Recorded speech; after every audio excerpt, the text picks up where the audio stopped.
ज्या शेतकऱ्यांनी आंदोलनाची ठिणगी टाकली ते शेतकरी कर्जमाफीपासून वंचित राहिले असं मत शिवसेना पक्षप्रमुख उद्धव ठाकरे यांनी व्यक्त केलेलं आहे। उद्धव ठाकरेंनी पुणे तांब्यातल्या शेतकऱ्यांची काल भेट घेतली। यावेळी बोलताना उद्धव ठाकरेंनी कर्जमाफीच्या निर्णयाचा समाचार घेतला।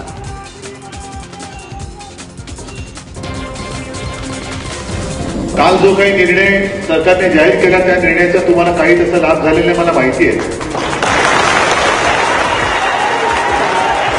तुमच्या मनामध्ये असंतोष आहे हेही मला माहिती आहे, पण कोणत्याही दुसऱ्या म्हणजे त्यांच्या मंत्र्याची हिंमत होणार नाही तुमच्यामध्ये येऊन बोलण्याची। मी हिमतीने आणि विश्वासाने तुमच्या समोर उभा आहे। राज्य सरकारनं जाहीर केलेली कर्जमाफी ही शेतकऱ्यांसाठी पुरेशी नसली तरी सरकारच्या या पहिल्या पावलाचं स्वागत केलं पाहिजे असं मत राष्ट्रवादी काँग्रेसचे अध्यक्ष शरद पवार यांनी व्यक्त केलंय। पुण्यामध्ये वार्ताहर संमेलनामध्ये ते बोलत होते। कोणत्याच मागण्या एकाच वेळी पूर्ण होत नसतात, त्यामुळे उर्वरित मागण्यांसाठी आम्ही भविष्यामध्ये आग्रह धरू असं सूचक विधानही त्यांनी केलंय। शेतकऱ्यांच्या कर्जमाफीनंतर तिजोरीवरती ताण आल्यानं राज्य सरकार आंध्र प्रदेशचं मॉडेल राबवण्याच्या विचारात आहे। आंध्र प्रदेश सरकारनं शेतकऱ्यांना कर्जमाफी दिल्यानंतर बँकांना ती रक्कम 3 ते 4 वर्षांमध्ये परत करण्याची अट घातली। त्यामुळे सरकारला ठोक रक्कम न देता ती रक्कम टप्प्याटप्प्यानं देण्याची सवलत मिळाली। हाच फॉर्म्युला राज्य सरकार सुद्धा राबवण्याच्या विचारात आहे। नागपूरमध्ये महाराष्ट्र पत्रकार परिषदेच्या वतीनं अनेक पत्रकारांचा गौरव केला गेला।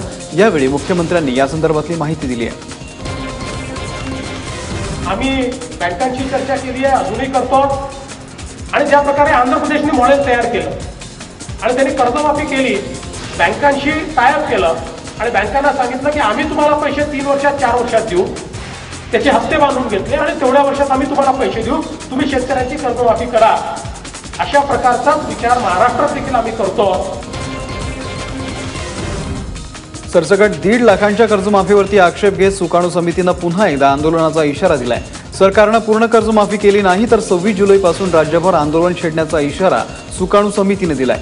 मुंबईमध्ये सुकाणू समितीच्या सदस्यांची बैठक पार पडली। सुकाणू समितीच्या पुढच्या आंदोलनाची दिशा ठरवण्यासाठी 9 जुलैला नाशिकमध्ये बैठकीचं आयोजन करण्यात आलेलं आहे।